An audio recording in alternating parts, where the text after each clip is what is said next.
Protect your car with 3W Liners all-weather floor mats. Made from durable materials like TPE and rubber, our mats are designed to withstand rain, snow, and mud with deep grooves to trap dirt and liquids. For a custom fit and advanced protection, visit 3W Liners. That's the number 3, WLINERS.com today.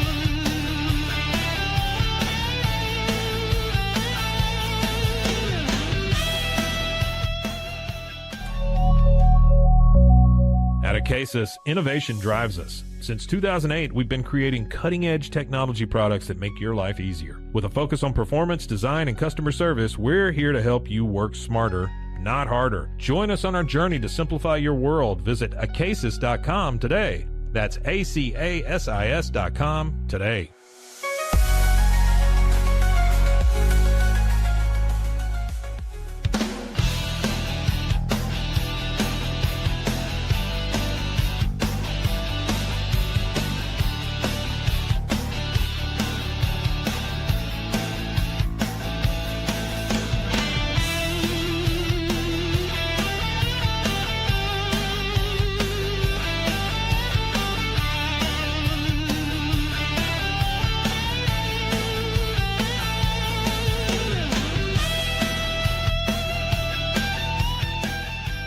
Farmhounds offers natural treats and chews made with quality products that support family farms, regenerative agriculture, and humane farming practices. Give your dog the best with wholesome, organic ingredients that promote health and happiness. Shop now at farmhounds.com.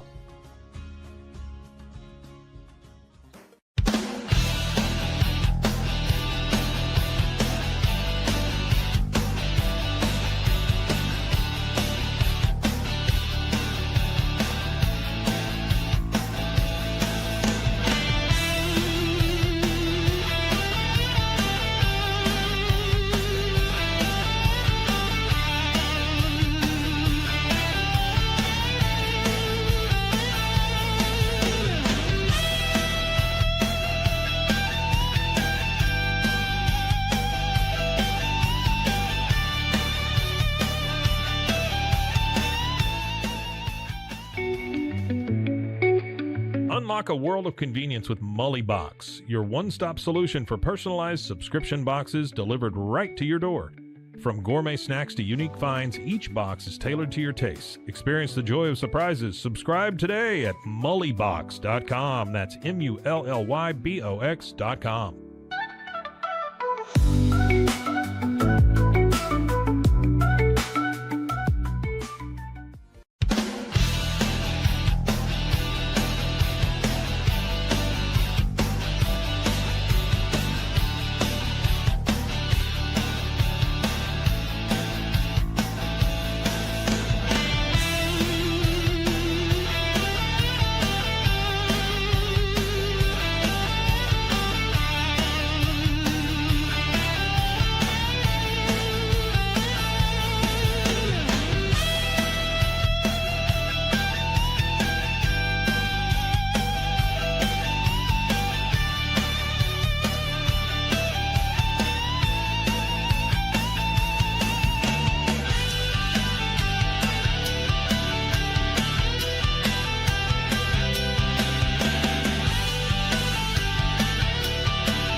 We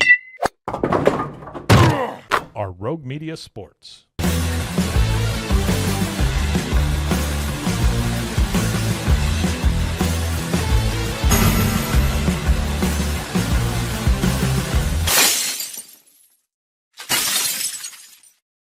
Hello and welcome on into another episode of the Cam Show here on Rogue Media Sports Network. It's called that because I'm your host, Cam Stewart, Zach Burke, keeping us on the air as he does 5 days a week. Last show before the 4th of July holiday, we're still talking some more hockey, talking some more free agency, the winners and losers of really the first couple of days, 2 days of free agency.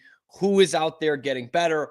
Who is out there getting worse? And is it just the case of the rich getting richer? Speaking of which, I have seen a ton of comparisons between the Bruins and the Panthers in my comment section in the last few weeks.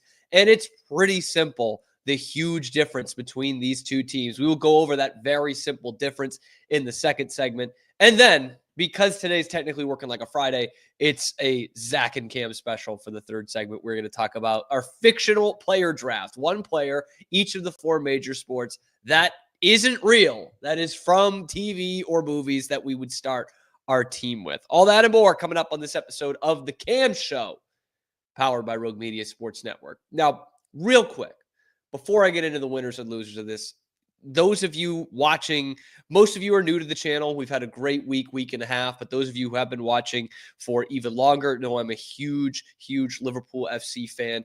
Just devastating news this morning. Absolutely heartbreaking. Diogo Jota, one of their best players, a fan favorite over the last couple of years, dies in a car accident at age 28. Like, just awful, horrific stuff.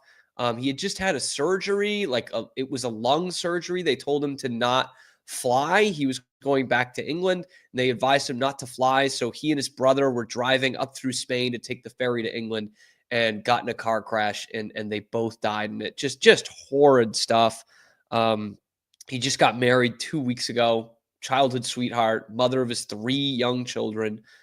Just totally heartbreaking stuff. So that has been definitely first and foremost on the mind today for Liverpool fans like myself, but certainly sports fans all over the world. Just brutal stuff, man. Just awful. There's really no way to segue from that into NHL free agency. So we're just going to do it. We're going to start where we start. We are basically at the end of the first week of NHL free agency, 4th of July in the U.S. tomorrow. 4th of July everywhere, but it's a holiday in the U.S. tomorrow. So a few days in to NHL free agency 2025, basically at the end of the first week, of course, we need to start grading them. Who is doing what? Who are the winners and the losers and the grades so far? We've got 3 from each side, 3 winners, 3 losers. Let's go over who is making the most amount of noise in this NHL free agency. For the biggest winner, let's not overthink it, okay? Biggest winner so far of NHL free agency has to be the Florida Panthers, okay? They've won back-to-back Stanley Cups. They've had a pretty busy month, the last month, doing this again, and they didn't get necessarily better, but they definitely didn't get worse, and they're the best team in the NHL. They are working miracles once again. We'll see what this looks like in a couple of weeks with some depth guys like Evan Rodriguez on the second line, whether he will still be around. That looks like someone that Florida is potentially looking to shop, but they keep that world's greatest third line intact. Not sure why there's no picture of Brad Marchand's jersey, but Luosterainen, Lundell, Marchand. When you have a Stanley Cup champion, a back-to-back Stanley Cup champion that can keep a third line intact, that never, ever happens. We see it with championship teams in every single sport. You're not able to keep your depth guys, your role players, because you just won a championship, and they go out and they make more money. Not the case with the Florida Panthers. They are able to retain Marchand, Aaron Ekblad, and Conn Smythe winner Sam Bennett all in the same offseason, where there were a lot of analysts thinking they would only be able to keep one of 3. They kept all 3. No doubt the biggest winners by not really going out and getting anybody are the Florida Panthers. Once again, they are sticking around. The three-peat is a very, very real possibility. I just hate to break it to you guys. On to loser number 1. Certainly not the Florida Panthers. Loser number 1 goes to the Toronto Maple Leafs. I'm not saying they're bad. I'm not saying they're not going to make the postseason, but they are certainly one of the losers so far in NHL free agency. You don't lose a 100-point scorer in their prime and take him off your top line and not be a loser the first couple of days of free agency. Like, there's still a lot of questions, I would say, on that first line for Toronto. With Michelli coming in, I'm not going to lie to you, I don't know a ton about him. Matthew Nyes on the other side. I love Matthew Nyes. I wouldn't have hated it if there were a couple of teams that offer sheeted him out there, because I think he is going to be a special player.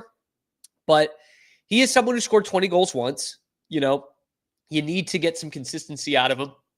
And he also had the best playmaking winger on the planet on his line his whole career. Same with Austin Matthews. Don't think Austin Matthews is going to take a huge dip, but he was clearly something wrong with him at the end of that season. He wasn't terribly effective offensively for the back half of the NHL season, certainly not in the postseason. It wasn't in the Four Nations as well. His 200-foot game has certainly gotten better. He's not the problem on this team, but you just look up and down that lineup, and it is not overloaded with skill, even when you take just one guy basically out of it in Mitch Marner. You got Michelli down there. I think Nicholas Waugh is a decent player. Bobby McCann as a winger on your second line. I know it's with Tavares and Nylander, so that should cover up a lot, but that's not striking fear into a lot of opponents. It's really not. And in an Atlantic division where Montreal has gotten better, I believe, in this offseason, that could spell another 2-3 matchup for Toronto. I think even if Florida coasts in the regular season, kind of like they did this year, they could still win the very tough Atlantic division. I think Tampa can win the division. And I think Montreal, yes, has a real outside shot. That would need, of course, Florida and Tampa to kind of coast like they did through most of this regular season. But Toronto is in a bit of a predicament here with the first-year Sands core four. They are my first loser of this offseason, this free agency period, I should say. Winner number two, the winner of the free agency period so far that a lot of experts are picking are the Vegas Golden Knights.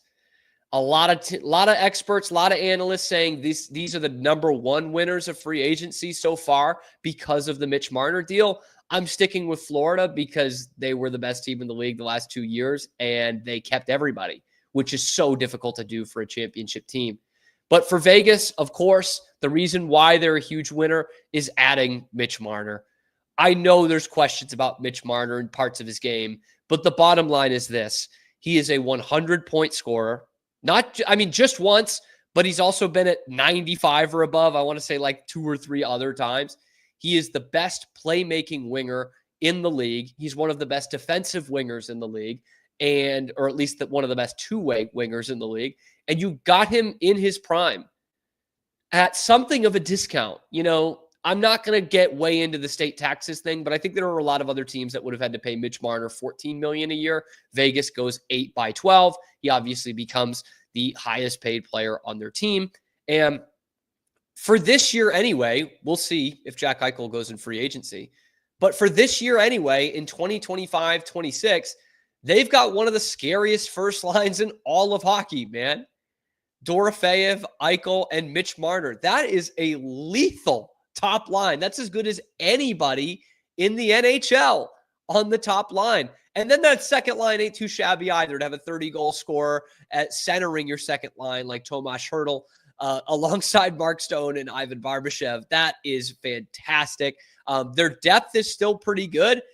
I think it failed them in the postseason last year after getting decent returns in the regular season from Brandon Saad and Riley Smith and, of course, William Karlsson. You got a couple of goals in the playoffs from Brett Howden. But I think that depth still, if they kind of catch lightning in a bottle, should be good enough for them. But those first two, that top six, is fantastic for Vegas. Just phenomenal. Adding Mitch Marner to that is almost like a cheat code. It's nearly unfair. That said, the problem why I don't give this an A++ and make them the biggest winner of the free agency period so far is this. They get shut out the last 2 games of that Edmonton series. They really needed some offense in the postseason when push came to shove. You went out and got the best player on the market, Mitch Marner. But what is his big question mark? Can he consistently produce in the postseason? Can he produce in the big games in the postseason? He hasn't scored a goal in his postseason career in a game later than game 5. Okay? He doesn't do it. He folds in the big moments, and his play style, at least offensively, is not adaptive to how you play postseason hockey. And I think that's a bit of a problem that Vegas had this past year in the postseason, even after winning their division and looked like they could have been the team out of the West to go to the Stanley Cup final. That is a huge question mark. So you do get better in the regular season, which does matter, but you already won the division last year. You needed some help producing in the postseason. And Mitch Marner might not give you that. I think there is a difference in the context here of not playing in the fishbowl that is Toronto, his hometown team. That is a huge difference to go out there and play in Vegas. I know they've got good crowds and everything, but let's not kid ourselves. They do not treat it the way Toronto treats it. So maybe this takes a little bit off the shoulders for Mitch Marner. It certainly did for Jack Eichel when he got out there. It looked like there was new life in Tomas Hertl's career when he went out there. It's going to need to be Mitch Marner in the playoffs in May that would make them probably the biggest winners of the free agency period so far. But they need that. And I just can't guarantee that they get that. Loser number 2. We're really splitting hairs between loser number 2 and loser number 3, by the way, for the biggest loser of free agency period so far. Loser number 2 of the 2025 NHL free agency, the Boston Bruins. There's just such a lack of direction with this team. When I look at some of the other ones, it's about, playoff teams getting better or teams that are playoff teams, kind of losing their spot when it comes to the winners and losers of this list. Toronto, I think, is getting worse. I think the Bruins are getting marginally worse, but they were pretty bad last year too. Like there's not a lot of room for them to get worse, but they are certainly finding ways. I'm not sitting here saying the Bruins should have even gone out and made a big splash. I did some videos about it. I think Brock Besser or Nikolai Ehlers was a possibility, but this was not a great free agent class. I wasn't expecting the Bruins to go out there and make 2 or 3 big splashes and spend a bunch of money and become a playoff team right away. But what I don't understand is clearly they're going into some sort of tank mode, but they are spending money. You don't have to spend money if you're going into tank mode. And what they did was sign a bunch of fourth liners for every other team, third and fourth liners for the Bruins. And in the case of Victor Arvidsson, a second liner. You went out and you signed a bunch of bottom 6 fourth line grinders who can't put the puck in the net. And you did it for term. You locked these guys down. All these guys were on multi-year contracts, except for Victor Arvidsson, who you traded for. And the magnum opus of this is Tanner Jeannot for 5 years and $3.5 million a year. Nobody was giving him that term or that dollar amount. When you are overpaying for any player on term and dollar amount, that's a massive failure. When you're overpaying for a fourth liner on dollar amount and term, you're a giant loser. There's no other way to put it. There's no other way to categorize it. Okay. All of the projections had Tanner Jeannot going at most 2 years and at most about $2 million. And the Bruins gave him 5 at $3.5 a year just to get a little taller. Don Sweeney saying, I don't know if he's going to get to 27 goals again in a season. I've got a spoiler alert for you. He's not. Since he had 27 goals in 21-22, he's played almost 200 NHL games and he's only gotten 26 goals. So he's not going to get there. So that's what I don't understand about the Bruins. They could just tank this year, and I think a lot of the fan base would be relatively okay with it, knowing that they're not going anywhere. It's a loaded draft next year. Anybody who can have a chance at Gavin McKenna after what the Islanders pulled off in the draft lottery this year, you take that chance. But the Bruins are spending money. Like, they're spending up to the cap. They're trading draft picks for Sean Corrali and Victor Arvidsson and Tanner Jeannot and Michael Eyssimont. After extending some of their AHL guys they haven't given a shot yet, it just doesn't make any sense to me. They're not even tanking right. Nobody knows the direction in which this team is going. Like, it doesn't make any sense. And I think the masterpiece of this is the Bruins sold at the trade deadline, right? Like they really sold their soul. They gave up Marchand, they gave up Carlo, they gave up a couple of these other guys, Charlie Coyle, and they got some draft capital. They got a few prospects. They really kind of set up for a short-term tank. And then they went out and got Tanner Jeannot. Because let's look at the side-by-side for another guy the Bruins traded at the trade deadline because they didn't want to extend him in free agency. Okay? I'll move myself over here if I can. Okay, look at these side by side, Trent Frederick and Tanner Jeannot. Tell me which one the Bruins were willing to let walk because they didn't want to extend anything for him, and which one they signed to a 5-year contract. You got rid of Trent Frederick, and you just got a poor man's Trent Frederick for 5 years. It doesn't make any sense. Nothing the Bruins are doing makes any sense, and that's why they are big loser number 2. Winner number 3 for me in this free agency class, the Vancouver Canucks. Now, stick with me on this one because I think a lot of people are talking about the Carolina Hurricanes right now, and I like the deals that they have made. I'm wishy-washy on Keandre Miller. I think he does have plenty of upside, and playing in a second pairing there with Jalen Chatfield, I think is a good fit. And they still could get Nikolai Ehlers. If they get Nikolai Ehlers, I think that absolutely is a huge win for the Carolina Hurricanes, and I would have to readjust this list. But Vancouver, I'm taking a shot on here, okay? A Vander Kane deal, I can take it or leave it. But I think getting Brock Besser back as a 50-point scorer at 7 years by 7.25 with this free agency class is a win for the Canucks. I was thinking Brock Besser with the forwards that were going in this free agency class is pretty thin. I thought Besser was going to be able to get $8 or $9 million a year on the open market, and it looked like he was done with Vancouver entirely. Instead, he comes back at a cheap price, and that's a pretty formidable first line, especially, of course, and this is a huge part of Vancouver's season, if Elias Pettersson bounces back. I'm a Pettersson fan. I think he will bounce back. And you look at those wingers, if they continue to produce like next year when the cap goes up even more and Brock Besser and Jake DeBrusk are making a combined $15 million a year on a cap that's going to be up towards about 110, that's a really nice kind of value there. There's still a lot of pieces or a lot of question marks that need to be answered for this Vancouver team. But I think after that kind of free agency, they can be a playoff team again. And maybe I'm just selling too high on Brock Besser, but I like the deals that Vancouver has made, even just to retain some guys. They obviously needed to get rid of a lot of the drama in the locker room. That's a huge question mark for them. But if they do, that's a team that should be making the postseason right there. Not winning the Pacific Division or anything, but should be pretty good. Biggest loser of NHL free agency so far has to be the LA Kings. I ain't even looking at the forward group for the LA Kings because you don't need to look any further than that D-core. Tanner Jeannot, who they let go, obviously, is maybe the worst signing of this free agency, but the only other ones that have arguments are the 2 guys that the LA Kings got on their third D pairing. Brian Dumoulin and Cody Ceci. $8.5 million tied in next year for your third D pairing.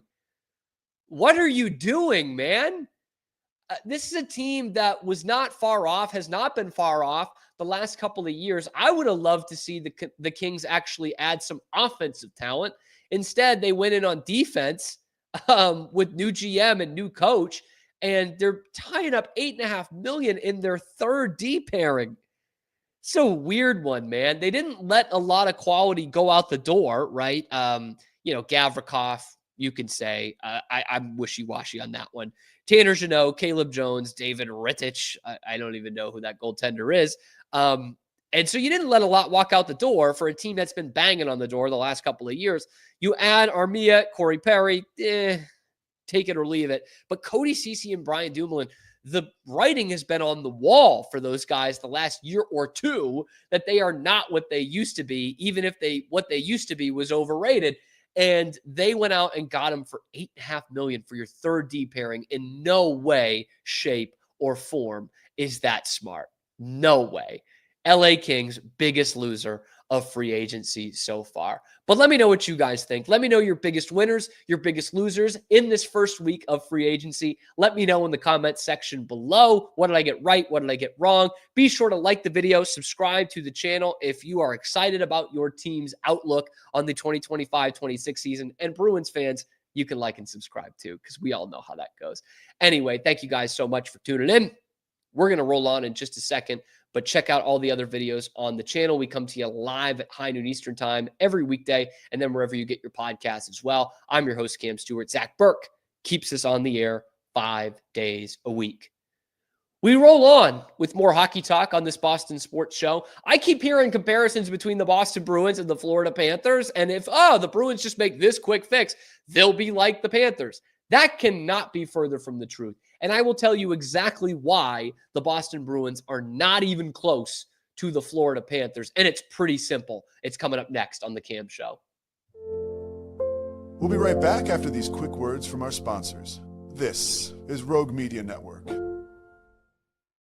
Golf Partner, the world's largest golf store network, offers more purchasing opportunities than anywhere else. With a dominant market share and a wider selection of quality secondhand golf clubs than our competitors, we make it easy for you to enjoy the game with affordable, top-quality equipment. Join us at golfpartnerusa.com and discover why we're the trusted choice for golf lovers worldwide.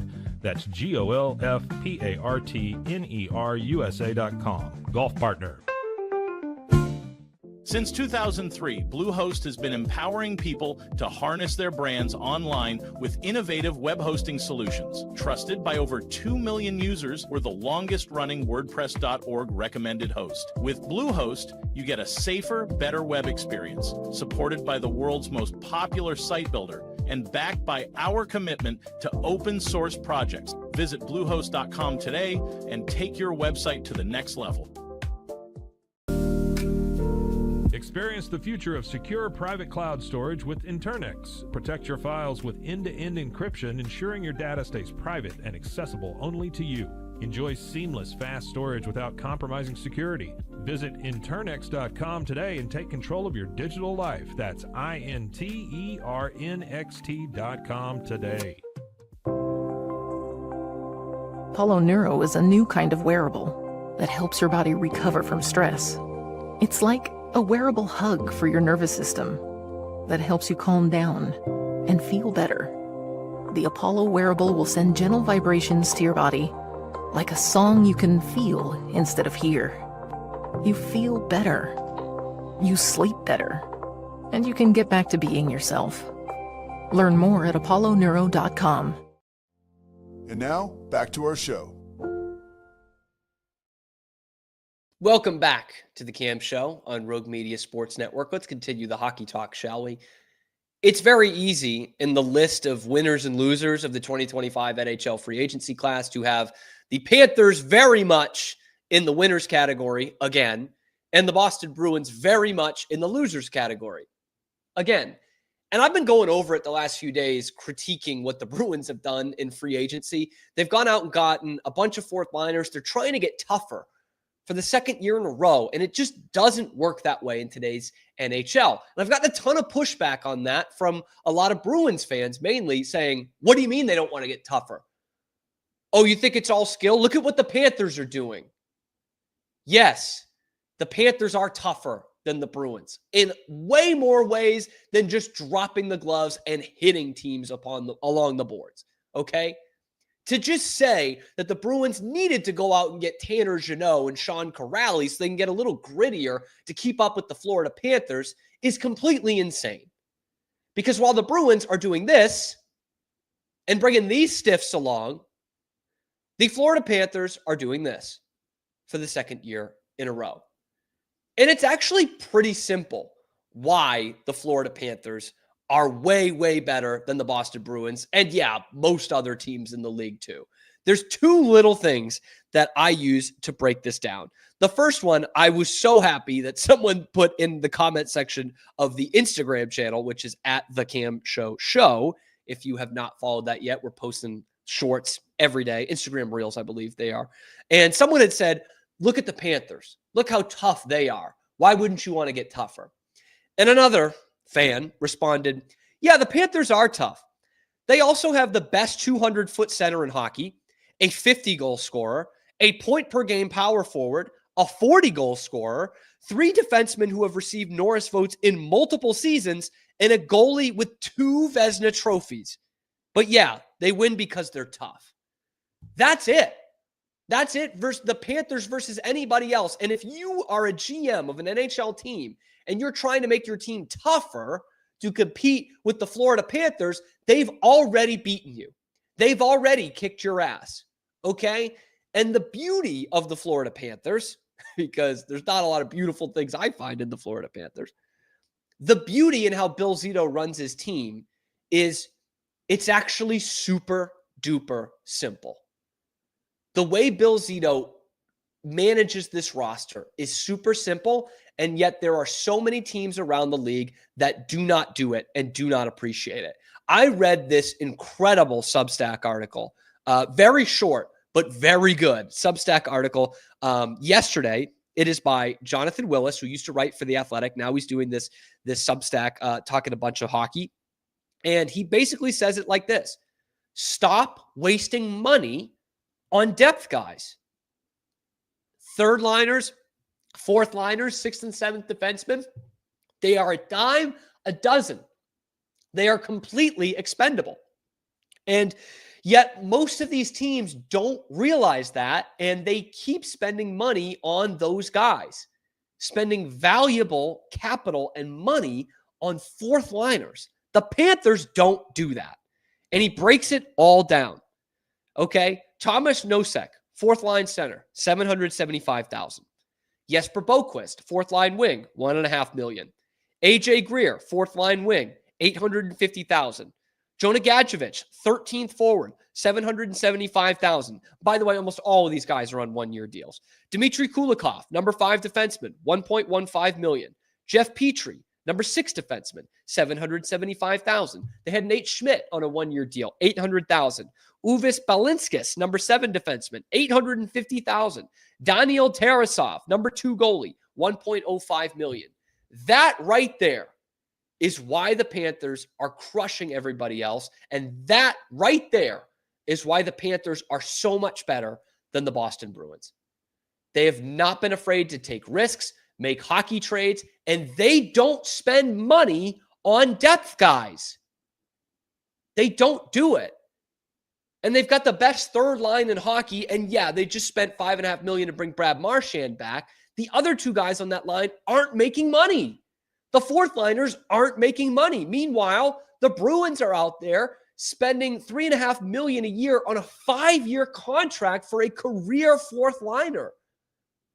They go out and get Sean Corrali, a career fourth liner, and sign him to a 2-year deal and spend over $1 million on him for a team that's going to be picking in the lottery next year and at the most expendable position on your roster.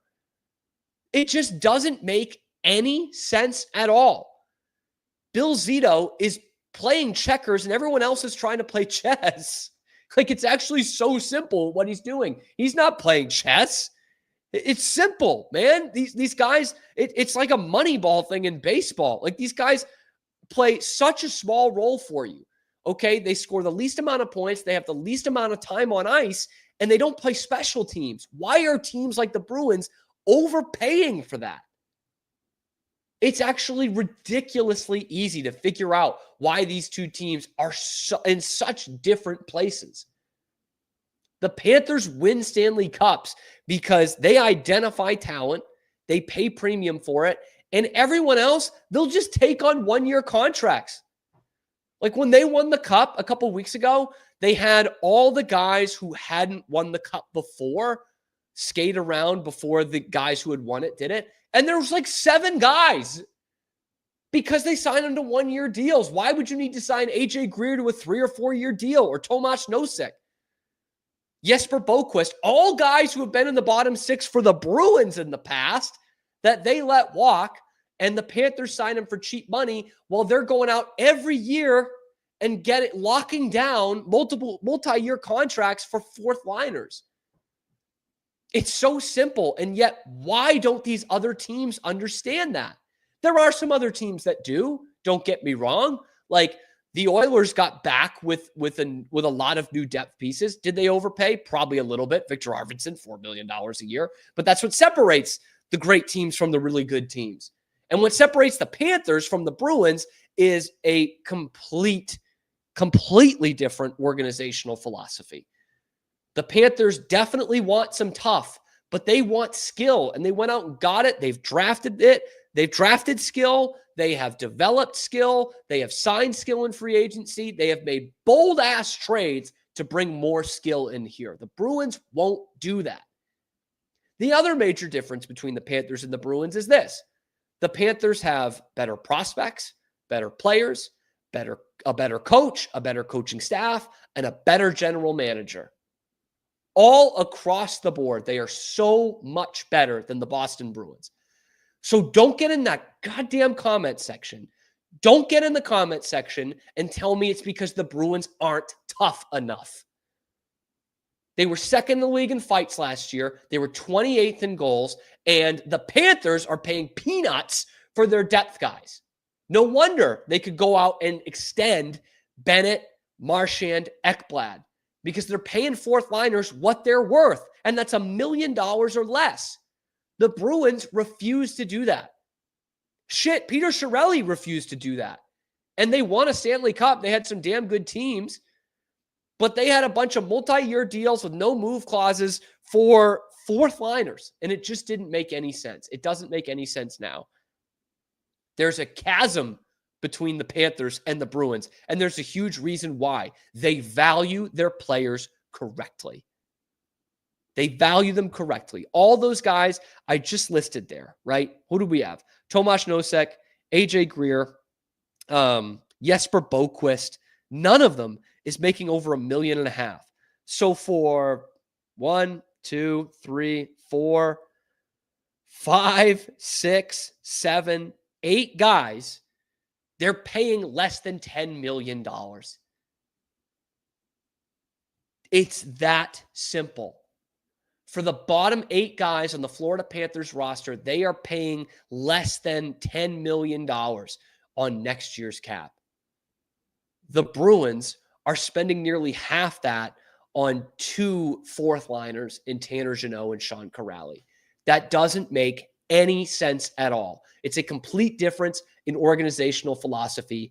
And I'm just going to go out there and say it. I think the Panthers' philosophy is working out a tiny bit better than the Bruins one right now.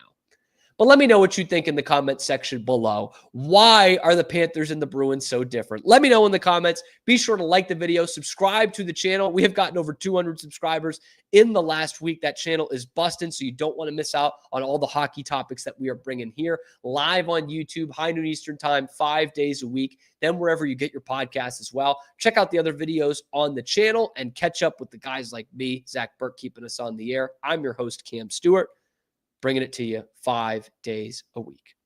Coming up, we'll bring Zach Burke back into the fold. We will do a fictional players draft. This has been much hyped around the group chat and on the show for a long time now. One player from each of the 4 major sports that's not real that we have seen in any kind of media, who we would want to start our teams with. We're going to do that next on The Cam Show.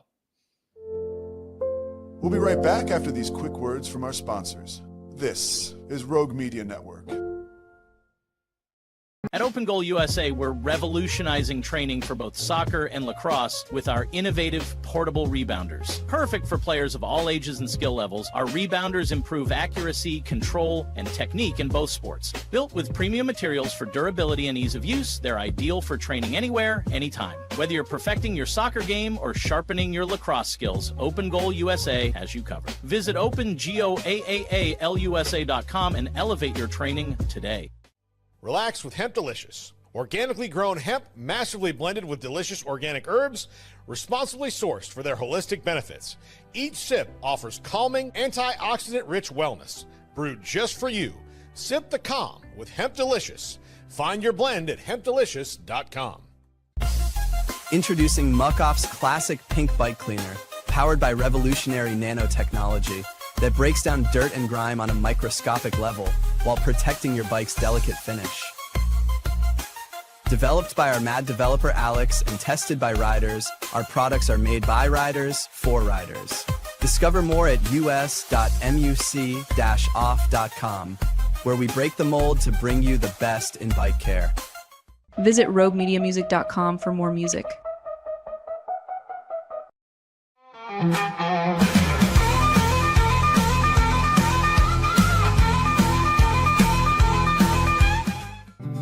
Are you ready to take control of your health? At 4U Health, we believe wellness and lab testing should be accessible, inclusive, and yes, fun. With our tech-powered at-home lab test, you save time and money while feeling your best. Say goodbye to long waits and office visits. Check your health on your own terms with 4U Health. Visit 4uhealth.com today and free yourself from traditional medicine. That's the number 4uhealth.com. And now, back to our show. Back to it. Cam Show, Rogue Media Sports Network. I'm your host, Cam Stewart. Zach Burke keeps us on the air, and now we bring him on the air. The suspense is killing me. There he is, Zach Burke. Yeah, there we go. Sorry, Zach I had to do Burke this a little different. Of the Rogue Media Sports Network. Back-to-back Zach Burke segments, because we usually do this on Fridays. No Friday tomorrow because it's the 4th of July. Have fun at work, England and Canada and everywhere else on the planet. All those other people, yeah. Yeah. Well, I mean, it is still just the 4th of July for them. So Yes. My sister was actually in London one year for the 4th of July, and it was like, yeah, it's interesting. It's surreal. Yeah. You know, I'm gonna. I feel bad. I kind of feel bad for Canadians. They have Canada Day on July 1st, but it's obviously a great hockey nation, and that is the beginning of free agency. Like that's a work day for a lot of people. That is. It's just weird. so much to keep up with. I was trying to think. There's not a sport we could have where free agency, like football, making them wait till July for free agency to start seems like a bit much. I mean, there's still like NBA deals that happen on July 4th. So I have my pictures too. I made sure to get pictures this time, and I actually tested them out in the other one. I will let you know I have a bit of a before we get there. I have a bit of I have a couple hockey ones to explain of where I got there. So but I didn't know what sport you wanted to start with. Well, let's lay out the parameters here. So that's sure. I'm sorry. Go ahead. It's a fictional sports draft. One player from each of the 4 major sports that we have seen in some kind of media. I keep that pretty open here. Yes. Yep. And the key here that Zach and I discussed is who you would start a team with. Yes. Because that comes up in mind quite a bit. And I don't care which one you start with. Which one do you want to start with? Let's go because who you start a team with is good too, because there's a lot of youth in mine. I say, can we start baseball? Will that work? Let's do it. And when we get there. Do it. Also, in preparation for this, I just watched a bunch of other stuff just to kind of see where other people's minds were. I will add, if you draft Michael Jordan in your fictional player draft, that's a bunch of horse shit. I don't care if it's a fictionalized version of him in Space Jam. It's still him playing basketball. So it doesn't count. Exactly. So my first one then that I'm adding is one Henry Rowan Gardner. Okay. You talk about youth, man. Yeah. Youth movement. Everybody gets Tommy John these days. Exactly. And I'm going to get so much out of him until his arm just falls off. Right? Child labor laws. Here's the thing. Well, no. I mean, obviously the Cubs got a lot of use out of him back then. Won the pennant. Yeah. This is an individual that after granted, we're going to make sure he does not, trip on any baseballs and slip and fall and break his arm again. And we're going to keep this power as long as we can. But this is a guy who, when he's urged to throw it back, throws a strike from center field at over 100 miles per hour. Arms like that are not, I don't care how much you train. That is something you're born with. Granted, it was a freak accident. Yeah. I want all that talent for my team. If I'm going to start a baseball team, the one thing that I want is a great catcher is what I thought of, which I honestly thought of Dottie Henson from a League of Their Own, which I know. Okay. I brought this up beforehand and Pete kind of scoffed at that, but I'm telling you, she's the glue of that team. She's the reason that team does anything. And I think that honestly in a baseball team in general, having a solid catcher, she hits like, she hits like Gehrig and she defends like Berra. Like I've heard those that, are two. Those are two very solid, things there. But for Rowan Gardner, if I can't get a catcher like that, I also want an ace that I'm going to have for years. And you talk about youth. The man's not even 18 yet. I think we're going to have him for a long time. And I'm cool with that if he's cool with that. If his mom signs off on it, of course. You want to hear kind of a really like a bit of a stretch here, but it's kind of cool to talk about that I just learned about Henry Rowan Gardner in that movie in particular. So Rookie of the Year is obviously pretty much the same as Little Big League, just a pitcher versus a manager. And as Zach has told me plenty of times in private, Little Big League is way better. I agree with him on that. But people get those movies mixed up a lot. They came out back-to-back years. The mom in, I don't know if this is a known thing or not. I just learned this. The mom in Little Big League is her son in real life plays the Cubs. Pete I didn't know that. He's going to be an all-star this year. I thought you were going to tell me who is it from Slapshot. That's the mom and something else that you told me the other day. Oh yes, dude, with the amazing rack. She's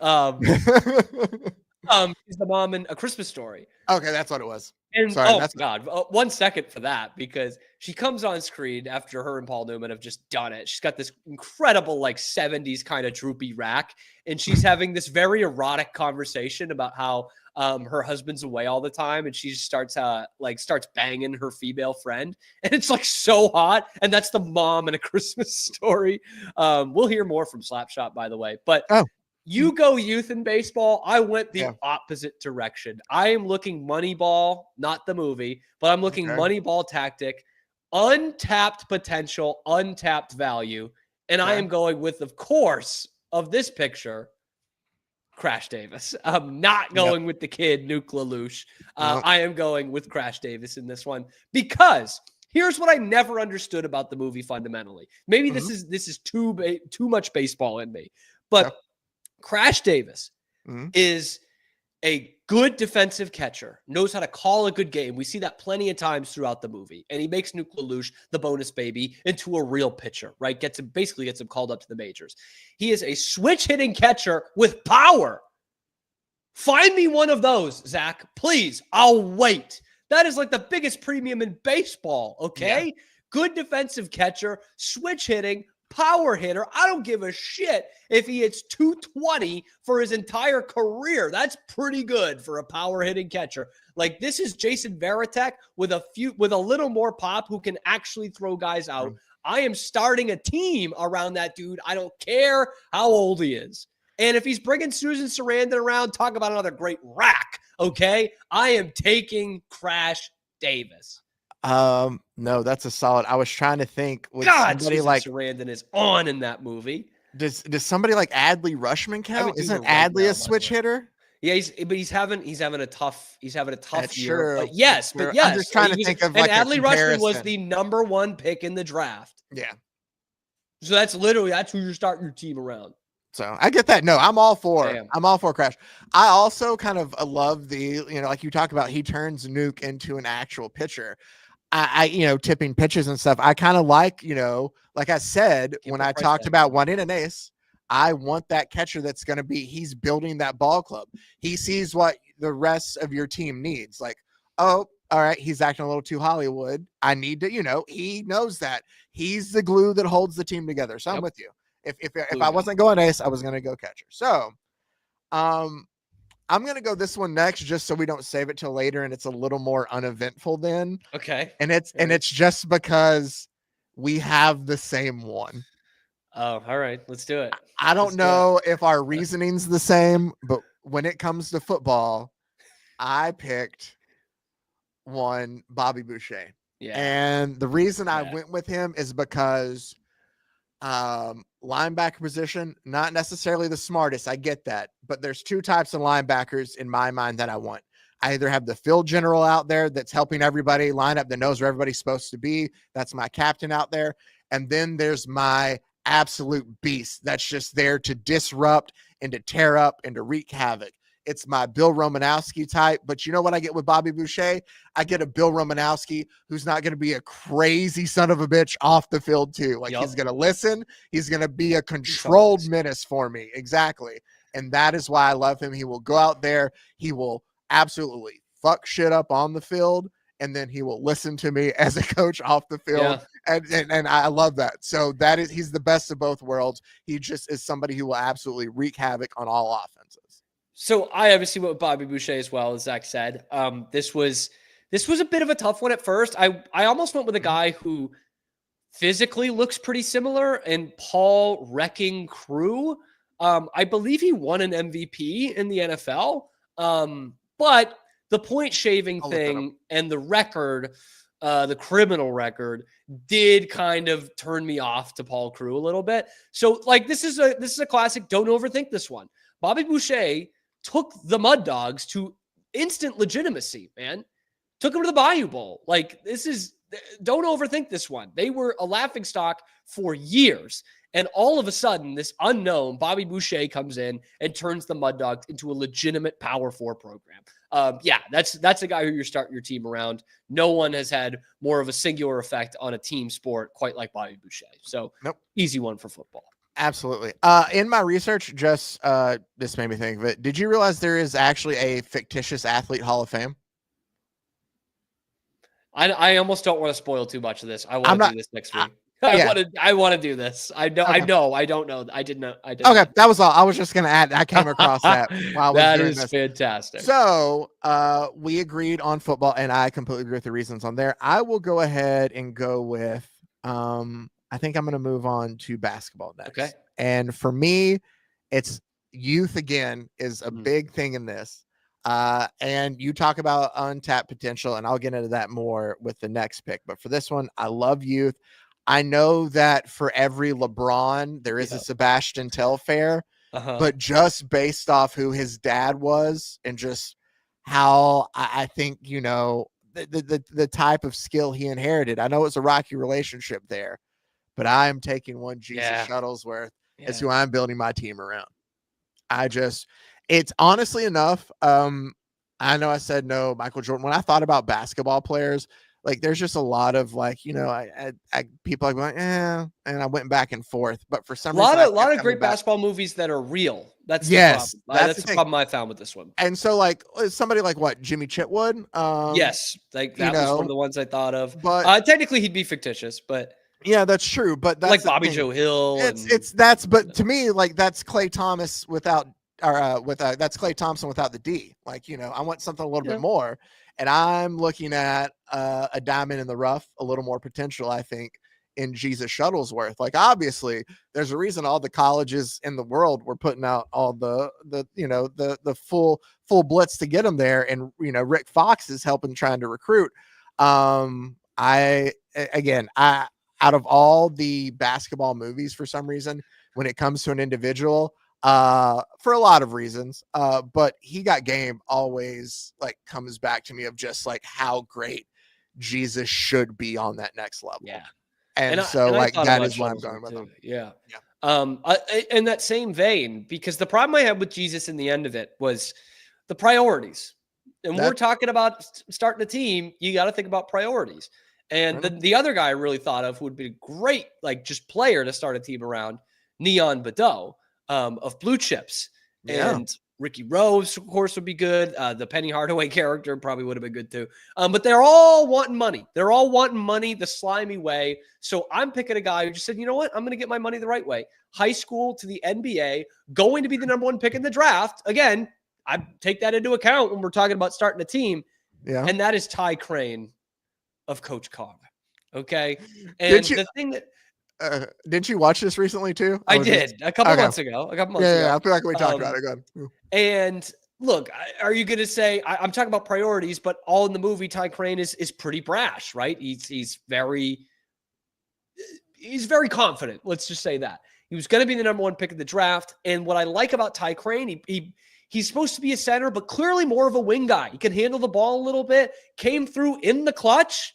Hits the game-winning shot. Like when everything's going against him, he still becomes the alpha in the end. I would love to start a team around him. Do you know who this character was based off of? I actually do not know. Who was it based off of? It was based off of Tyson Chandler.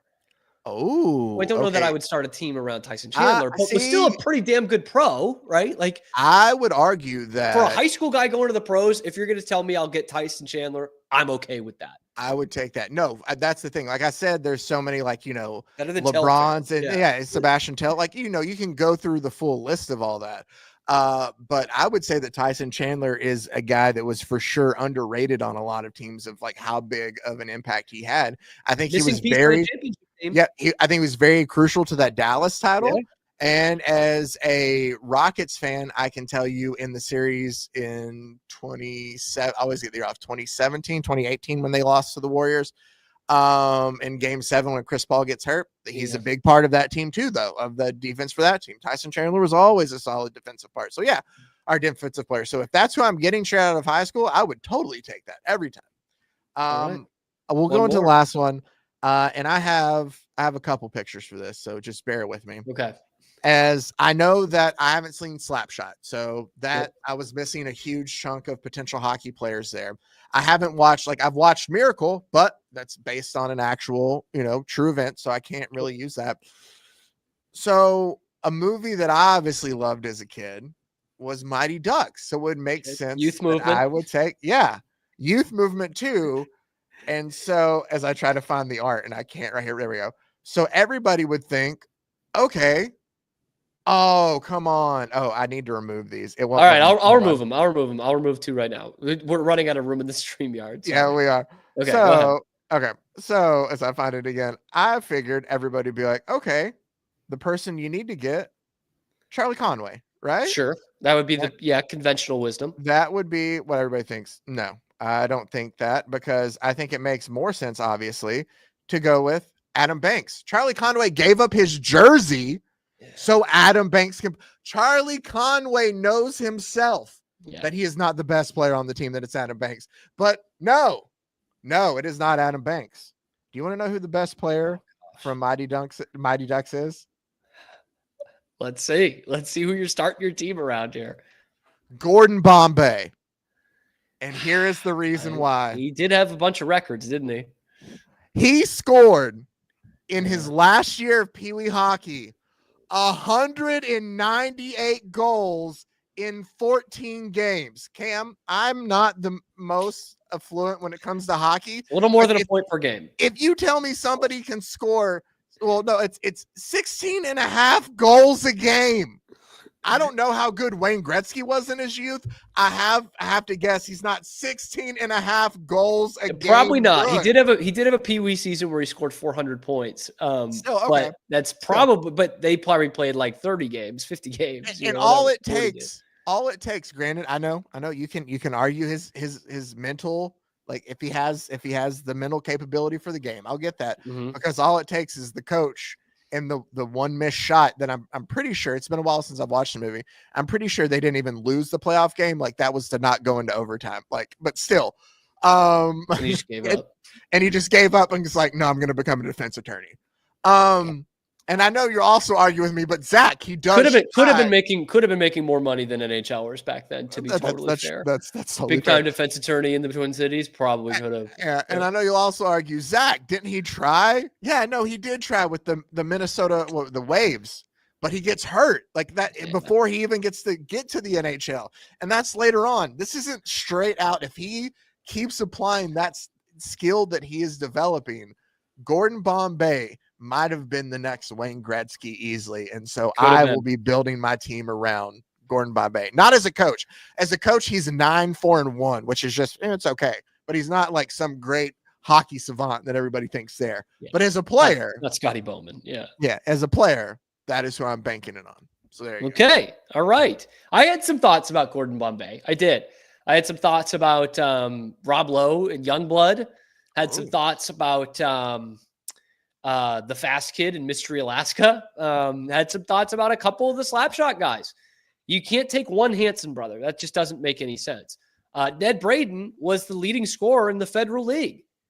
But if we're talking about building a team and you can give me a top 6 center plus a coach in the same guy, I have to take Reggie Dunlop of the Charlestown Chiefs. I just have to. I like Ned Braden. I'd love to bring all the Hansons with me. Killer Carlson would have been great.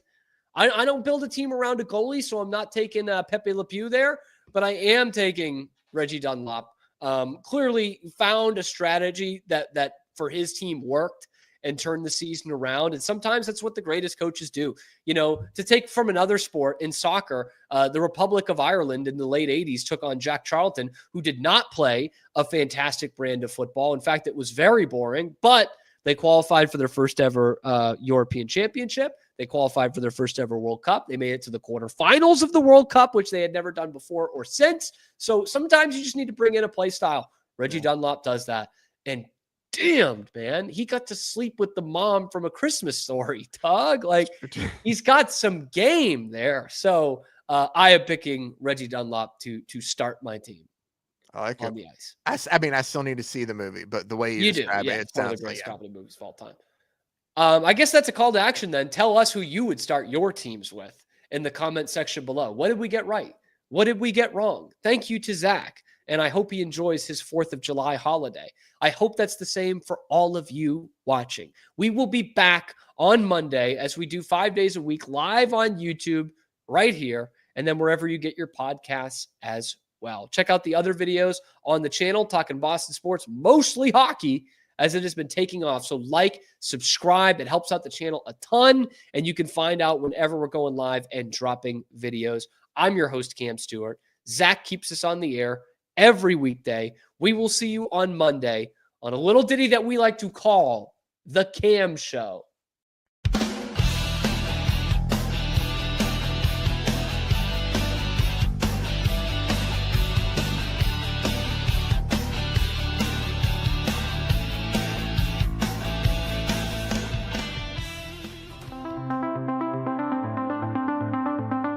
Transform your workspace with Hanomi Ergonomics. From adjustable chairs to standing desks, we provide solutions for comfort and productivity, whether at home or in the office. Improve your posture, reduce strain, and work smarter. Visit us at hanomi.co today. That's HINOMI.co today.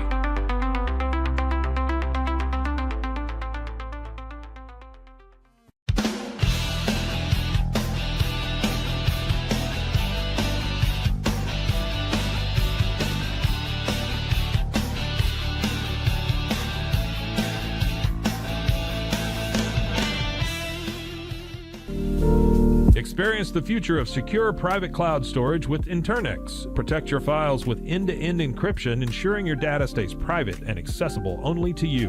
Enjoy seamless, fast storage without compromising security. Visit Internex.com today and take control of your digital life. That's INTERNXT.com today.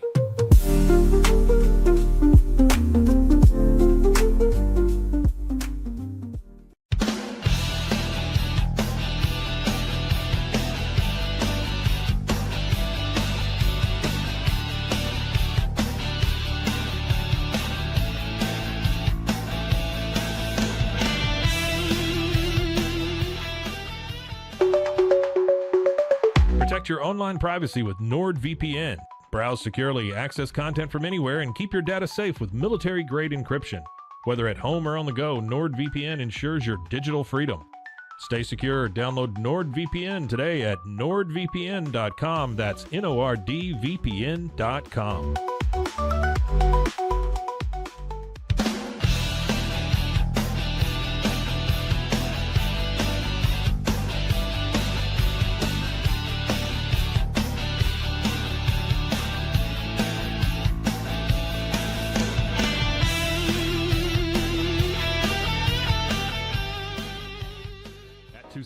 We understand that maintaining a healthy lifestyle can be challenging, especially in today's fast-paced world. That's why our mission is to make fitness accessible to everyone, anywhere. Committed to excellence, we adopt a user-centric approach guided by ergonomics and medical science. With a team of seasoned professionals in R&D, design, and manufacturing, we prioritize quality across our entire product line. Visit TwoSains.com today and start your journey to better health. That's TOUSAINS.com.